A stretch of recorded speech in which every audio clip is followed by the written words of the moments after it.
C Howe Institute says fiscal excess has undermined growth and living standards. Translation, reckless Liberal spending is making Canadians poor.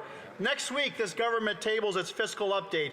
Will it doom Canadians to more of the same? The Honourable Minister of Finance. Mr. Speaker, I know it's Friday, but it seems that my colleague has the wrong QP card, Mr. Speaker. Let me help him, because I think it might want to have some of the facts in order to send to his constituent. Just last week, Mr. Speaker, the International Monetary Fund said Canada has the strongest fiscal position of the G7, Mr. Speaker. That's great news that I hope he's going to bring to his constituent. More than that, Mr. Speaker, Canada will have the second fastest growth in the G7, Mr. Speaker. This is extraordinary. We're going to build this country strong with all Canadians, Mr. Speaker. The Honourable Member for Brantford, Brant, South Six Nations. Hot air, no results. More of the same is exactly what Canadians are getting. Reckless spending that never stops. Billions on consultants, billions on their failed gun grab, billions on high-speed rail, more waste, inflation, and pressure on Canadians. When the Prime Minister says affordability has never been better, is that what he calls record prices and the worst food inflation in the G7? Will the Prime Minister cut the waste and bring down his out-of-control spending, or is he just another Liberal? The Honourable Minister of Finance. Speaker, I'm just another Liberal fighting for Canadians every day like all my colleagues, Mr. Speaker. Mr. Speaker, it's astonishing. I know it's Friday and things are light because it's sunshine in Ottawa, but Mr. Speaker, no results. Just look at what the International Monetary Fund said just last week. Canada will have the second fastest growth in the G7, Mr. Speaker. I'd like to look as his record, as his scorecard, Mr. Speaker. On this side of the House, we know what matters. Fighting for Canadians every day, helping Canadians in need, building Canada strong together, Mr. Speaker. The Honourable Member for Mégantic-Larabre-Lobinière. Mr. Speaker, this Liberal Prime Minister claims that the cost of living has never been so good in over a decade. Yet, with $90 billion in new spending and $55.6 billion a year in interest, Canadians are paying more than ever for housing, food, and transportation. Even the C.D. Howe Institute calls it a fiscal fantasy. Next week, will this Liberal Prime Minister condemn Canada to even more debt, higher interest rates, and an ever-increasing cost of living for families? The Honourable Minister of Finance. I have a great deal of respect for my colleague, but I know it's Friday, but he must be reading the wrong question, Mr. Speaker, because the real question today is how Canada is ranking amongst the other G7 countries. And here, the IMF last week said that Canada will have the second fastest growth in the G7, Mr. Speaker. These are facts, Mr. Speaker, and I know that my colleague in his heart knows that that's the truth. And of course, he will bring the good news back to all of his electors. Canada is in a good position, and we're going to build a strong Canada together, Mr. Speaker. The Honourable Member for Mégantic-Larabre-Lobinière. Mr. Speaker, I won't allow the Minister of Finance try to guess what's in my heart, but what's in my heart are the Uyghurs I met last week who've lost their jobs. What's in my heart, Mr. Speaker, is the family I'm meeting at the grocery store who have to decide what to take out of their grocery cart. And what's in my heart, Mr. Speaker, is that Canada is getting poorer, it's changing, and this government is just making things worse day after day. It's Friday, Mr. Speaker. Will this minister show some compassion? Think about Canadian families who are in debt, who will have and create more costs for everyone. That's what's in my heart, Mr. Speaker. The Honourable Government House Leader. I know that my colleague has a big heart, Mr. Speaker, and that's why we're somewhat perplexed why he voted against the increase in the OAS and dental care and full school programs, the CCB. He voted against all of these programs. Despite his big heart, Mr. Speaker, we challenged the Conservatives to table the cuts they're proposing. Will the member table in the House these cuts that the Conservative Party is proposing? The Liberals have made grand promises of spending less and investing more, yet we heard from Finance Canada that their savings plan wasn't about spending less at all. With net new spending at $90 billion and interest on our nation's debt totaling more than we spend on healthcare transfers, Canadians are footing the bill in the amount of $3,300 a year per family. What are the Liberals going to tell Canadians next week when they release their fiscal update? Will it doom Canadians to more of the same? The Honourable Government House Leader. I have no doubt that my colleague, the Minister of Finance, will bring in an exciting update that will tell Canadians about the major progress that we are making in building Canada strong. Yesterday, Mr. Speaker, I asked Conservatives to table a detailed list of spending cuts they propose, because they do talk about inflationary spending, and I hope my honourable colleague can help me. Is it the Canada Child Benefit? Is that inflationary spending? Is it the dental care plan? Is it old age security? Is it Canada student loans? Could the member tell us? The Honourable Member for Carleton Trail, Eagle Creek. Mr. Speaker, after running a decade of deficits, the Liberals have doubled the cost of housing, doubled the cost of rent, and now doubled the deficit from Justin Trudeau. Every dollar the Prime Minister spends comes out of the pockets of Canadians who are struggling to afford groceries, pay their rent, and fill up their tanks with gas. When will these Liberals finally admit they have gotten it wrong, change course, and get their spending under control so Canadians can afford to live again? The Honourable Secretary of State for Sport. I would ask again, just like the Government House Leader just did, Mr. Speaker, the Conservatives talk a big game, but they don't want to get specific about what vital programs they would cut in order to pay for their irresponsible plans, Mr. Speaker. We have Canada Child Benefit, we have the Canadian Dental Care Plan, and just recently we've brought forward the Canada Groceries and Essentials Benefit that will deliver over $1,800 per lower income family in that member's riding. She would deny them childcare, she would deny them dental, and she would lower their Canada Child Benefit, Mr. Speaker. Not on this side, we've got Canadians' backs. The Honourable Member for Berthier-Masquinongé. Mr. Speaker, the Liberals are scrambling to launch their plan for a new dirty oil pipeline out west. Things are buzzing in Ottawa, but do you know where it's quiet? On the developer side, there's no one there. So who's going to pay? Well, the Minister of Natural Resources confirmed yesterday at committee that he wants to hand out $10 billion in public funds to Indigenous communities so they'll agree to participate. The Liberals are trying to buy social license with $10 billion in checks. Will they back down and commit to not putting Quebecers' money into their pipeline? The Honourable Government House Leader. Mr. Speaker, Quebecers will also benefit from our program to build a strong Canada.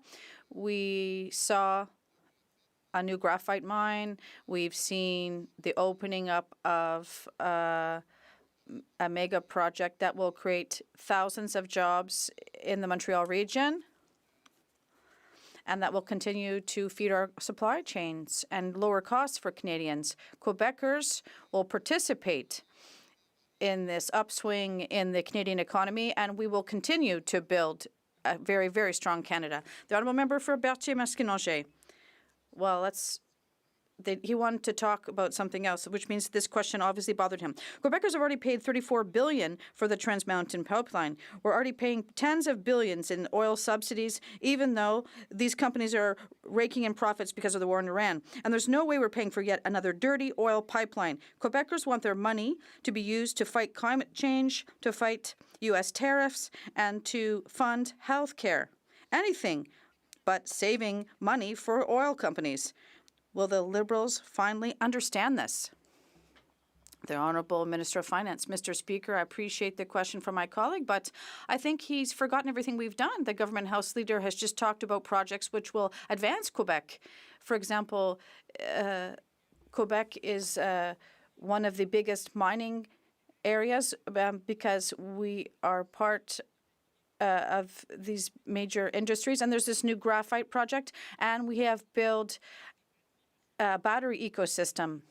We'll be at the cutting edge of technology to build EV vehicles together, and it's source of pride for Quebecers. The member for Repentigny. Mr. Speaker, the Liberals' ecological descent into hell continues. This morning, they just approved the expansion of yet another gas project out west. They're announcing Sunrise, a project designed to export gas produced by hydraulic fracturing instead of developing clean energy.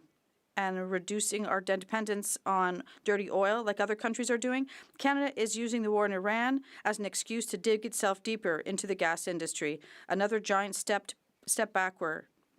Is there any limit to the setbacks that the Liberals will accept from their Prime Minister? The Honourable Government House Leader. Canada will remain a leader in conventional and renewable energy, Mr. Speaker.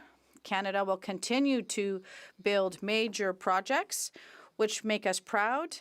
And update, Mr. Speaker, my colleague, the Minister of Public Services, is in Quebec right now to announce another big project for people in Quebec, the first port with a designation at the Port of Quebec City will be going to continue to build, create jobs, and create opportunities for Quebecers and for all Canadians. For Lakeland. Canadians must cut back at home while the Prime Minister doubled Trudeau's deficit, spent $90 billion more. Debt interest charges alone, over $55 billion. That's more than federal transfers for healthcare to all provinces combined. Yet this PM spends drunkenly on lavish food and flights while he travels the world. But families pay over $3,300 a year for his interest charges. The Liberals force Canadians to sacrifice essentials every day. Food banks are up because food costs have skyrocketed. So when will the Liberals get spending under control so Canadians can afford to live again? The Honourable Parliamentary Secretary to the Minister of Natural Resources. Thank you, Mr. Speaker. Albertans know, of course, like all Canadians do, that we are in very uncertain times globally. The world is in a tumultuous place, but fortunately, Canada enters this with the strongest debt situation in the G7. That's a fantastic place to be in when you're in difficult times, and now we are spending to make sure that we are protecting Canadians from these dangerous headwinds. I'd ask my colleague, what are the cuts that she would propose that would allow us then to meet her objective of reducing what is already the lowest net debt and one of the lowest deficits in the G7. The Honourable Member for Lakeland. Always, Liberals love to spend other people's money and blame everyone and everything else for their own record. The Bank of Canada confirms high deficits drive high interest rates. Since 2015, these Liberals' crazy deficits have skyrocketed. That means higher mortgage payments, higher car payments, higher credit card bills. High Liberal spending drives high inflation, and Canadians pay the price. Every buck the PM spends comes from Canadians. So will Liberals agree with Conservatives to cut consultants, foreign aid, healthcare for fake refugees, bring down costs at grocery stores, pumps, and homes, and make Canada affordable for all? The Honourable Parliamentary Secretary to the Prime Minister. Speaker, perhaps my colleague this morning didn't hear the Minister of Finance highlight the fact that the International Monetary Fund has reaffirmed that Canada has the best debt position in the G7, that we have the second fastest growing economy in the G7. She asked for the government to be able to make tough choices. Our comprehensive expenditure review is going to save $40 billion to the taxpayers of this country. But some of the spending we're doing, Mr. Speaker, is about supporting the Canadian Armed Forces. Is she suggesting that we shouldn't spend $60 billion to support our men and women in uniform? Is that the position of the Conservative Party, Mr. Speaker? The Honourable Member for Portage-Lisgar. Mr. Speaker, it takes a special kind of spending problem to make Justin Trudeau look fiscally responsible, yet this Prime Minister has done it. His budget 2025 added $90 billion in net new spending, and the government is now paying over $55 billion this year just to service our debt. Canadians are being told to tighten their belts, yet this Prime Minister can't even find his. Next week's fiscal update is the moment of truth. Will the Prime Minister finally get serious, rein in his out-of-control spending, and stop pouring inflationary gasoline on family and seniors who are struggling to survive? The Honourable Parliamentary Secretary to the Minister of International Trade. Because these are very serious times in our country, in fact globally. Canadians understand that we are living through a precarious time, that we have to work extremely hard to ensure that we build our economy, that we invest in Canadians so that they are supported through these difficult times. And that's why, Speaker, Canadians deserve serious leadership, and that is precisely what this Prime Minister and this government is doing. We are investing in Canadians as a bridge to a better future tomorrow. That's the work we're doing, whether it's the work we're doing in diversifying our economy here in Canada and opening new countries as places to... The Honourable Member for Portage-Lisgar. Serious leadership leadership looks like understanding what Canadians are going through. The Prime Minister says affordability has never been better. If that's true, I would hate to see what he thinks expensive looks like. When was the last time that he actually went into a grocery store and bought groceries for himself in Canada? I highly doubt it's been in this millennium. So let me remind him of reality. After a decade of Liberal spending, families are paying 42% more for groceries than they were in 2015. Everything costs more. Canadians are struggling to stay afloat. If life is so affordable, why are more Canadians lining up at food banks than ever before? The Honourable Parliamentary Secretary. I'll give Conservatives credit. They are on message. The script doesn't change, Mr. Speaker. It does not change. But I'll remind my colleagues that it was their leader. They talk about being in touch. It was their leader who stood in front of the home of a waitress and called it a shack. What do they want to cut? They've never answered us on that side. What would they cut? Would they cut the child benefit? Would they cut the food program in schools? Would they cut daycare supports? They'd cut all of it, Mr. Speaker. They don't have a plan. They're not serious. Order. Order. The Honourable Member for Leeds, Grenville, Thousand Islands. Order. Rideau Lakes. The Ethics Committee issued its report to make Canada's conflict of interest laws stronger, and we know that Canada needs it because Canadians deserve accountability, but we have a Prime Minister who is guaranteed future bonus payments from Brookfield, the company that he used to run. So the Prime Minister should sell his assets so Canadians know that his decisions are in the public interest, not his own personal financial interest, which is currently the case. So the Prime Minister has an opportunity to do the right thing, to show Canadians he's serious about democracy and about accountability. So will the Prime Minister sell his assets and adopt the committee's recommendations? The Honourable Government House Leader. Well, Mr. Speaker, as that member knows, all 343 of us must abide by some of the strictest ethics rules that exist in the world. The Prime Minister disposed of all his assets in a blind trust on the day of his election as Liberal Party leader, 5 days before he was sworn in as Prime Minister. He took this step on day one, and let's contrast that with that member's leader, who's been here for 20 years and still does not have a security clearance, Mr. Speaker. Not a security clearance. That member needs to stand in his place and answer, when will his leader get a security? Order. Order. The Honourable Member for St. Albert, Sturgeon River. Mr. Speaker, the Liberals handed $200 million tax dollars to a six-person company of Liberal insiders to lease a so-called spaceport consisting of a gravel parking lot and a small concrete slab. $200 million tax dollars to a company that doesn't even own the land, but rather leases the land from the province of Nova Scotia for a fraction of the price. How do these Liberals justify handing $200 million tax dollars to Liberal insiders for a gravel pit? The Honourable Minister of National Defence. Mr. Speaker, establishing Canadian sovereign space launch capabilities is going to drive billions of dollars in investments. It's going to create good-paying jobs. It's going to increase Canada's sovereignty, reduce our economy's reliance on the United States, and support a commercial space launch and re-entry industry that could be worth up to $40 billion. This is what we're investing in, essential capabilities that protect Canada and create massive economic benefits for Canadians. How can they be against that, Mr. Speaker? The Honourable Member for St. Albert, Sturgeon River. Mr. Speaker, only the Liberals could spend $200 million tax dollars to rent land already owned by taxpayers. But then again, the former Liberal Premier of Nova Scotia serves on the advisory board to the company, and the lobbyist for the project is none other than a former staffer to the Liberal Minister of Justice. Isn't this just another case of Liberal insiders getting rich while taxpayers get ripped off? The Honourable Minister of National Defence. Mr. Speaker, we are busy rebuilding, rearming, and reinvesting in the Canadian Armed Forces. We're proud to invest in space capabilities, including space launch infrastructure. It's important for us to assert our sovereignty and our security in space-based communications, Mr. Speaker, particularly in the Arctic. This is one of a continuing series of generational investments to ensure both Canada's security and our sovereignty. Thank you, sir. The Honourable Member for Saint Jean. Mr. Speaker, Saint-Jean-sur-Richelieu is not Montreal, but the federal government considers Saint-Jean-sur-Richelieu to be Montreal for the purposes of applying the rules of the TFW program. Result, because the unemployment rate is high in Montreal, we're not allowed to hire or retain workers in Saint-Jean, even though our local unemployment rate is low. Everyone has spoken out, the city, members of the National Assembly in Quebec City, the Chamber of Commerce, and many others. I've myself contacted 3 ministers, including the Minister for Quebec. Since Saint-Jean is not Montreal, will this government treat Saint-Jean separately instead of harming businesses?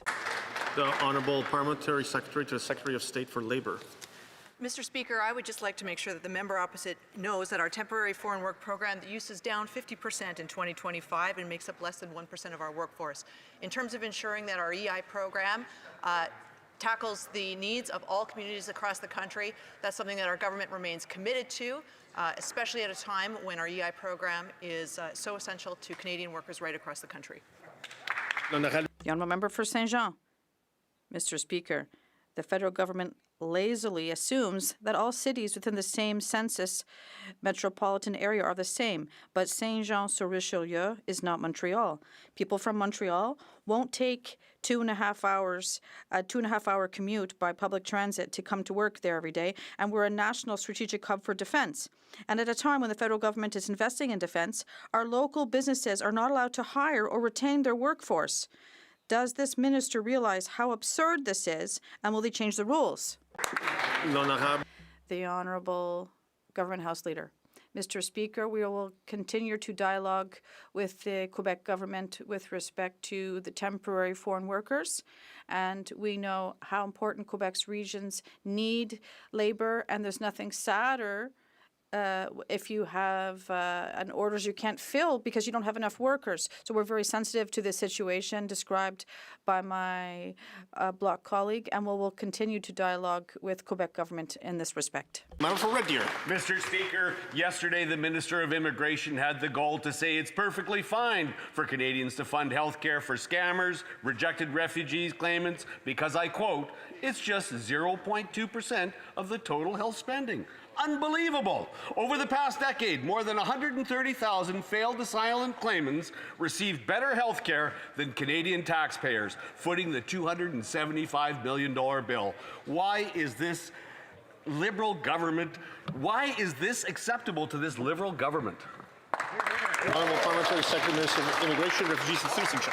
The member is referring to the interim federal health program, Mr. Speaker, a program that's been in existence since the 1950s, a program that's been supported by successive Conservative and Liberal governments. Yes, this program does provide health care for those seeking asylum. What have we seen since 2015? A mass displacement crisis across the world. Canada has seen a mass increase as a result of those seeking asylum in this country. The program's costs obviously have grown dramatically since then.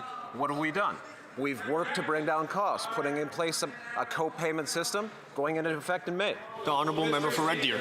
These Liberals should have to look the Canadians in the eye who can't access health care. Facing such long waits in hospitals, they are dying. And tell them their place in the system that they pay for is being bumped by a fake refugee taking advantage of them. As much as the minister enjoys manipulating what is said, the reality is Canadians are getting worse health care than the scammers. Rejected refugees, for whatever reason, should not be in Canada, and they certainly should not be getting better health care than Canadians. When will it end? Secretary of Immigration. Use of the interim federal health program, Mr. Speaker, has declined by 43% quite recently. We'll continue to see that because we're seeing a dramatic decline in the number of people seeking asylum in this country. It's down by a third, in fact. In fact, let's go one step further, though, and question the premise of the question. Refugees make up 1% of the country's population. Are they trying to tell us seriously now that refugees are to blame for challenges in the healthcare system? They demonize, they play right-wing politics, they embrace populism. It's no way forward. We'll focus on Canadians. The Honourable Member for Similkameen, South Okanagan, West Kootenay.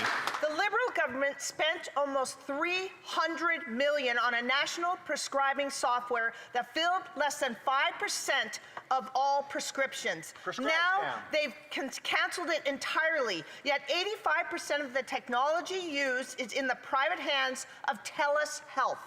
That's the definition of wasteful spending of tax dollars. Will the health minister explain to Canadians how she wasted $300 million on prescribed IT?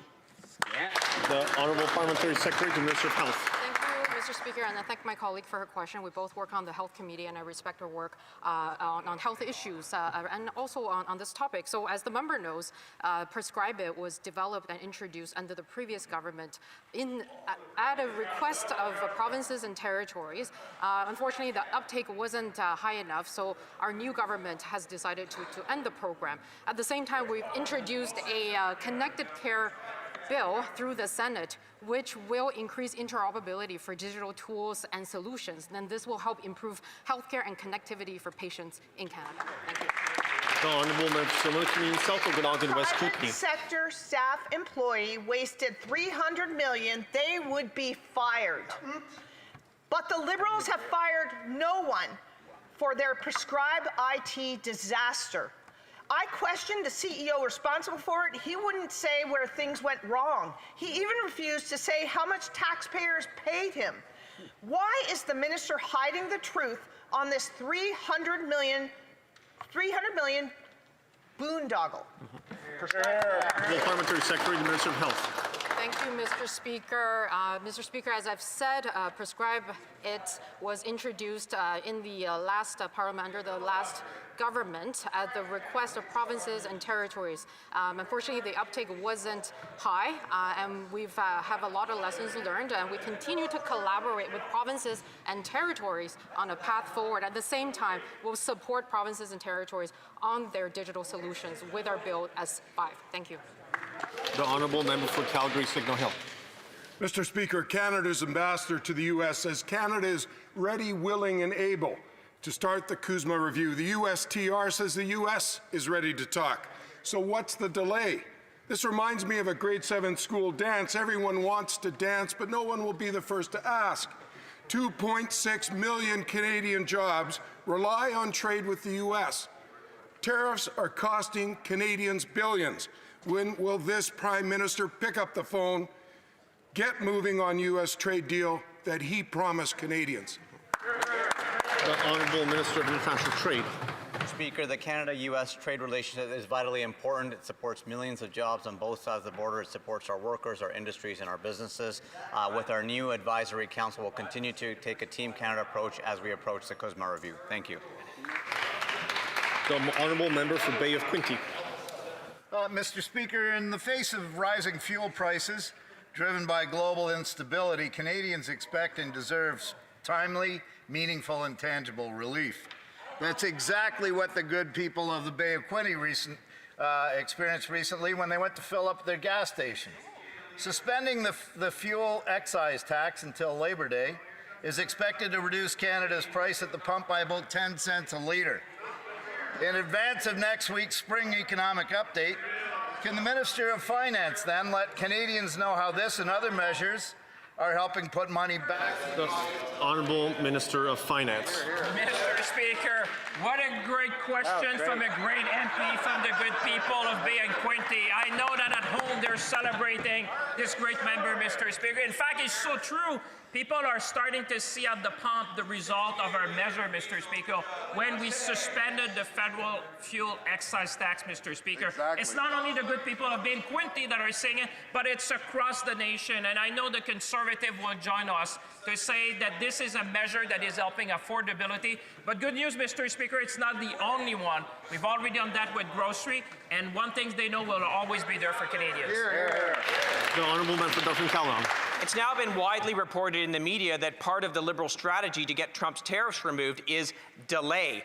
And yesterday at the Foreign Affairs Committee, the Canadian ambassador to the United States said they have detailed an analysis on exactly how much this hurts Canadian businesses. So they know the cost. So the Brampton auto plant closes, no problem. It's part of the delay strategy. Steel mills close, no problem. It's part of the delay strategy. Tens of thousands of Canadians lose their job? No problem. It's part of the delay strategy. At what point do they say enough is enough job losses, enough pain to stop this strategy of delay? The Honourable Parliamentary Secretary to the Minister responsible for Canada-US trade. Canada already has the best deal among U.S. trading partners in the world, and we're working hard to maintain that deal.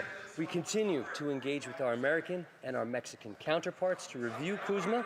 At the same time, Canadians gave us a mandate to expand our non-U.S. trade with the world. That's what we're doing. The third prong of that is working together with provinces, territories, industries, unions, every Canadian working together to prepare for this. We are ready to go. This is what Canadians sent us to do. We're going to build Canada strong. The Honourable Member for Dublin-Caledon. So the answer from the Liberal government is $5 billion collected on Canadian automakers, which is putting Canadian auto workers out of jail. $4 billion of those tariffs are paid by Honda and Toyota, who will not continue to pay those tariffs. Their answer is, don't worry, there's nothing to see here because we're going to sign a free trade deal with Ecuador. The Minister of International Trade, his riding has the Brampton auto plant that closed. Their strategy of delay led to that plant closing. When will they give up on this strategy of delay and get the tariffs off for Canadian workers? Yeah, let's go. The Honourable Minister of Foreign Affairs. Mr. Speaker, our strategy is actually to double non-U.S. trade over the next 10 years while continuing to work on the CUSMA review as the Minister is doing. I will also say that in the meantime, we are building trade relationships with Indonesia, with China, with India, with Mexico, with Brazil, looking forward to an FTA with the ASEAN in 2026 and working on Mercosur as well. Mr. Speaker, that's what working for the Canadian public is all about. That's what building Canada strong means. The Honourable Member for Parry Sound, Muskoka. Mr. Speaker, under this Prime Minister, tariffs on steel have doubled, tariffs on lumber have tripled, and barriers on Canadian manufacturers have only expanded. Yet he has not secured the removal of a single one of those tariffs. While he says those tariffs are part of the reason Canada's economy is struggling, yet Mexico is getting close to a deal with the U.S. 2.6 million Canadians depend on trade with the United States for their livelihoods. So why is this Prime Minister dragging this out instead of fighting for tariff-free trade, and when will he deliver the results that he promised Canadian workers? The Honourable Minister of International Trade. Mr. Speaker, as we approach the CUSMA review, we need to focus on trade diversification. Our efforts are working. They're leading to real results. Last year, 17% increase in non-U.S. exports. Fact number two, 170 million metric tons from the Port of Vancouver, a historic record. That's more shipments to China, Japan, and South Korea. And just in from the Port of St. John's, cargoes up by 30% at that port alone. Our efforts to open up new partnerships around the world are working. That includes Indonesia, Ecuador, UAE, with the European Union, and of course others with India, ASEAN, Mercosur, Philippines, Thailand, UAE, and Saudi Arabia. We are at the door. We're creating opportunities for Canadian workers. Thank you. Honourable Member for Parry Sound, Muskoka. Mr. Speaker, Canadians have heard this over and over again, and alas, Canadians cannot survive and their jobs do not survive on Liberal rhetoric alone. Tariffs are higher, they're broader, and they're hurting Canadian workers. Yet the government has not gotten any of them removed. So on behalf of those 2.6 million Canadians whose livelihoods depend on trade with the United States, where's the plan? Where are the results? The Honourable Parliamentary Secretary to the Minister responsible for Canada-US trade. Mr. Speaker, Canadians sent us to Ottawa to get the best deal, not to settle for a bad deal. We're working at our pace to make sure we get the best deal for Canadians. We're consulting with Canadians. We're consulting with industries. We're using every tool, legal, diplomatic, economic tools, working with provinces, with territories, with Canadians to make sure we get the best deal possible. We're not going to negotiate in public, but we are working together. Honourable Member for Windsor and Tecumseh Lakeshore. The new 232 tariffs are gutting our tool and mold and die companies in Windsor, Essex, and across the country. These shops are vital to our manufacturing industry. Hundreds of thousands of skilled workers will lose their jobs. Where is this Liberal Prime Minister's plan? Workers need results now in order to survive. When will the Prime Minister finally do his job, get to the table, and put our workers first for a change? Hear, hear. The Honourable Parliamentary Secretary to the Minister of Industry. Thank you, Mr. Speaker. I entirely reject the premise of that question. We are there for the workers right now My colleague, the Deputy Government House Leader, is in Windsor today, marking the reduction of the excise tax, which helps workers and all residential households in Windsor. In addition, we have the third shift that's come to Stellantis in Windsor. 1 millionth battery cell has just been manufactured at the Nexstar plant. We're working hard to develop the economy of Windsor with Windsorites while also helping them do the diversification that they and we know we need to do in this changing era. Honourable Member for Newcombe-Gwillimbury. Mr. Speaker, it's been 278 days since the Prime Minister's own drop-dead deadline for a trade deal with the United States. In that time, 2.7 million Canadian jobs that depend on cross-border trade have been threatened by tariffs and uncertainty. While Mexico is at the negotiating table, this Prime Minister is on YouTube calling Canada-US trade a weakness instead of fighting for our businesses and workers. Enough talking. We just want the date. When will Canada have a trade deal with the U.S. that these Liberals promised? Hear, hear. The Honourable Parliamentary Secretary to the Prime Minister. Mr. Speaker, we already have a trade deal with the United States. It's called CUSMA, and we are going through the review process, and we understand the challenge to Canadian workers, to Canadian industry, and as the Minister of Intergovernmental Affairs and the Prime Minister have made very clear, we are at the table. We are having conversations with the U.S. administration. We are engaging, but you know what? The Conservatives have made very clear, and the Prime Minister has made very clear that we are not going to settle for a bad deal. In the interim, we are supporting industries. We are supporting workers that are being impacted by the tariffs that we feel are unjustified. But we will take no lessons from the Conservatives. I'll take the Canadians back to 2018 when they would have had us fold before we got the best deal for Canadians.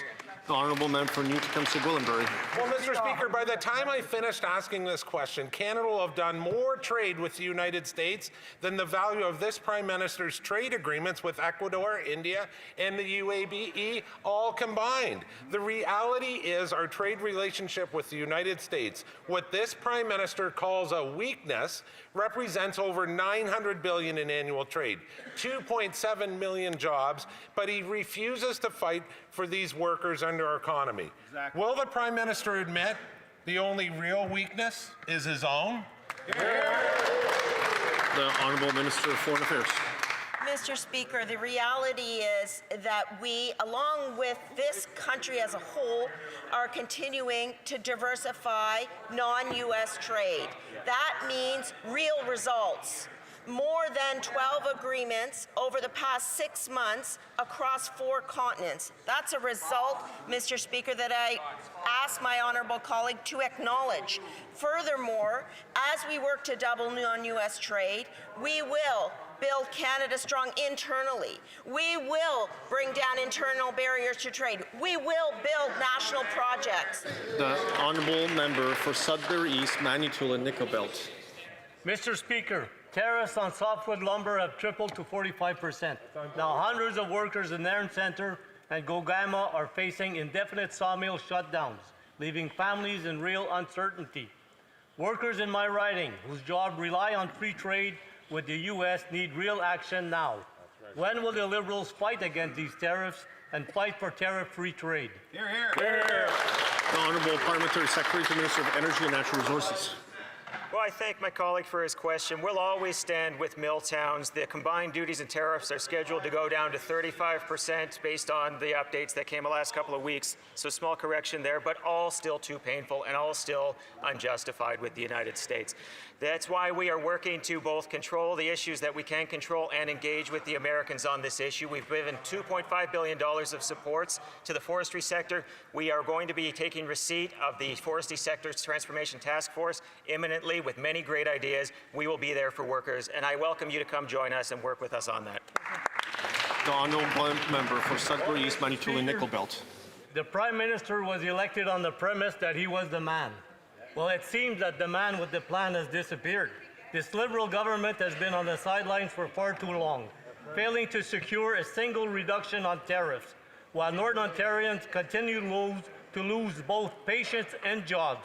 Communities are being pushed to a breaking point, yet there's still no progress and no real results from this Liberal government.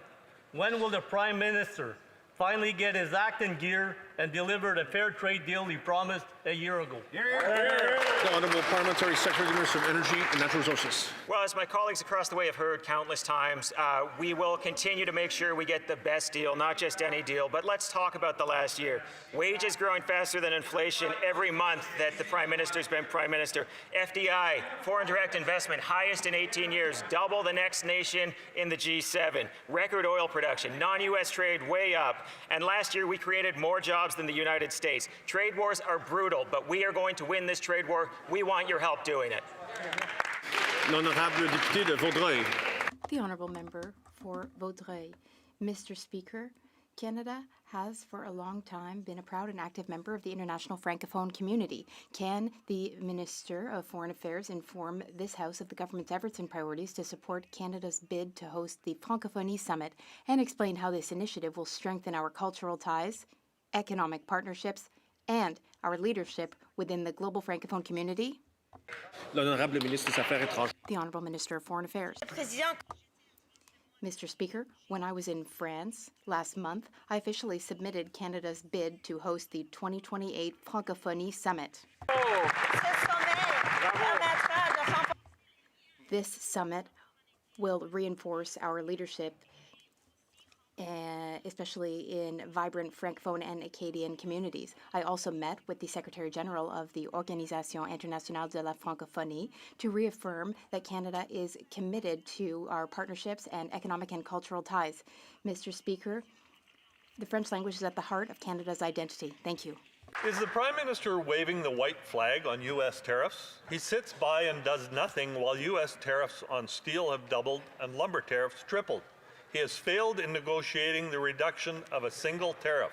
Sawmills in BC towns that they support are reeling from his failure to negotiate a deal. Speeches, illusions, excuses, and failures aren't going to cut it for the millions of families' livelihoods at stake. When will the Prime Minister start delivering results instead of excuses? The Honourable Government House Leader. Mr. Speaker, the Prime Minister and his team, the ambassador, the ministers involved, we are prepared and ready and stand willing to negotiate in good faith a deal with the United States. It will not be any deal. It will be a deal acceptable for Canada. Contrast that with the Conservative position, with the member's colleague going to Washington saying Canadians are having a hissy fit, and them getting up every day and systematically urging us to take any deal, Mr. Speaker. We won't do that. Honourable Member for Kamloops, Shrubs, Central Rockies. Mr. Speaker, the Prime Minister's illusions, tactic, and excuses are no help for Canadians.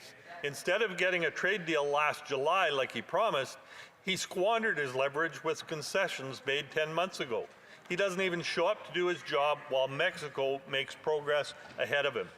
Why did the Liberal Prime Minister make the strategic error of dragging this out instead of using the leverage we had at the beginning of the talks to get tariffs removed on Canadian goods? Good question. Honourable Minister of National Trade. Mr. Speaker, we all know the vital importance of the Canada-U.S. relationship, especially as it relates to trade. I've seen it firsthand in the private sector. I spent 13 years facilitating international trade, utilizing NAFTA, utilizing CUSMA, and thousands of transactions, and we'll continue to be at the table. We need to ensure that we take a Team Canada approach, and that's exactly what we're doing. We don't want to go back to 2018 when the Conservatives asked us to capitulate and take any deal. Thank you, Mr. Speaker. Honourable Member for Richmond Centre Marpole. Mr. Speaker, the Liberals say they defend private property rights. Yet in the Convention case, they chose not to argue extinguishment, which is how fee simple ownership has been historically defended. They weaken protections, then claim to defend them. Will the Liberals withdraw their directive and instruct their lawyers to defend private property rights to protect Canadians? Yes or no? The Honourable Parliamentary Secretary to the Minister of Northern and Arctic Affairs. Mr. Speaker, let me be clear. We disagree with the BC Supreme Court's ruling, and that is why we appealed it back in September. As a government, we always prefer to negotiate instead of going to court. And I can tell you, Mr. Speaker, in all of our negotiations dating back to 1970, no agreement between the federal government and First Nations has ever led to Canadians losing their privately owned land, not a single one. All discussions of Aboriginal title at the federal level exclude private property. No modern treaty, negotiated agreement, or federal approach has led to people losing privately owned land. Thank you. Honourable member for Milton East, Halton Hills North. Mr. Speaker, earlier this week, Bill C-22, an act respecting lawful access, was referred to the Standing Committee on Public Safety and National Security. As this critical piece of legislation continues its parliamentary journey, it's important to remind Canadians how overdue a lawful access regime is in our country. This has been requested by law enforcement agencies for decades. Could the Parliamentary Secretary to the Minister of Public Safety expand on how crucial this legislation is for the safety and security of all Canadians? The Honourable Parliamentary Secretary to the Minister of Public Safety. Mr. Speaker, I thank my colleague for the excellent work that she does to ensure that public safety issues in her riding are heard and addressed here within the government. It's been such a pleasure to see my colleagues from all parties at the parliamentary reception for the Canadian Association of Chiefs of Police, where we were all able to discuss C-22.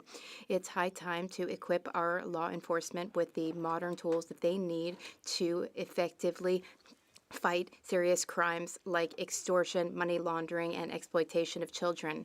Law enforcement have shared their needs with us very clearly. Over 12 illegal garbage dumps in the Cowichan Valley, many on Cowichan Tribe's land. Some are so large they will take years to remediate, others polluting a salmon-bearing Cowichan River. For decades, authorities at all levels have turned a blind eye to this environmental disaster and ongoing illegal dumping. I wrote a letter to the Minister of Indigenous Service weeks ago demanding the Liberals identify authorities at all levels, hold them responsible for this travesty, and take action immediately. And from the Minister, no response, no action, no cleanup. The Liberals claim to be stewards of our land. Is this just another Liberal illusion? The Honourable Parliamentary Secretary to the Minister of Environment and Climate Change. Mr. Speaker, I thank the honourable member for looking out for my relatives from the Cowichan tribes. I know that they are probably very furious about what's happening. We will work with them. We will work with others to ensure that no illegal dumping occurs on their property, and we'll make sure that stops as soon as possible. Thank you. The honourable member for Edmonton Strathcona. Mr. Speaker, steel workers were in Ottawa this week, reminding this government that steel is a backbone of our economy and our economic sovereignty. You know, the Prime Minister has said that Canada will use Canadian materials in Canadian projects, but Canada does not yet have that capacity. Will the government take advantage of this incredible opportunity to build Canadian capacity, to grow our industry, and to invest in workers? Will they work with the United Steelworkers to develop and implement the comprehensive steel industrial strategy that they're calling for? The Honourable Parliamentary Secretary to the Minister of Industry. Thank you, Mr. Speaker. We agree that steel is a fundamentally strength of the Canadian sector, and our Build Canada, our Buy Canadian policies are all geared towards using as much Canadian steel as possible, and we look forward to working with United Steelworkers and other industrial unions, as well as employers and businesses, to maximize the use of Canadian steel in Canada. For Edmonton Strathcona. So the government is not listening to steel workers. You know, this government left USW off its CUSMA Advisory Council. They also shut out the Canada Labour Congress and the over 3 million Canadian workers that they represent. Instead, they gave seats to more than a dozen CEOs, prominent Conservatives, and just 2 Labour representatives. How can this government claim to be there for workers while refusing to give them seats at the table? Will they expand worker representation before CUSMA negotiations begin, starting with the CLC? Next. The Honourable Government House Leader. Well, Mr. Speaker, the Minister's Advisory Council includes the President of Unifor, includes la Présidente de la FTQ, so workers' interests will be absolutely represented it on this advisory council. I was proud just a couple of weeks ago to visit Sault Ste. Marie with my incredible colleague from Sault Ste. Marie, to visit Algoma Steel, to meet with the steel workers, to talk about the exciting future of building Canada strong, by Canadian, and see that electric arc furnace fired up, Mr. Speaker. We are going to have a steel industry in Canada forever. Ceci met fin à la période question this brings special. I have a point of order for the member for Leeds, Grenville, Thousand Islands, Regal Lakes. Speaker, I'd like to seek unanimous consent to table a document detailing the cuts Conservatives would make. I heard a no, so there is no unanimous consent. Order, order, order. It's then. I heard it. I heard a no. I heard a no. So. Order, order.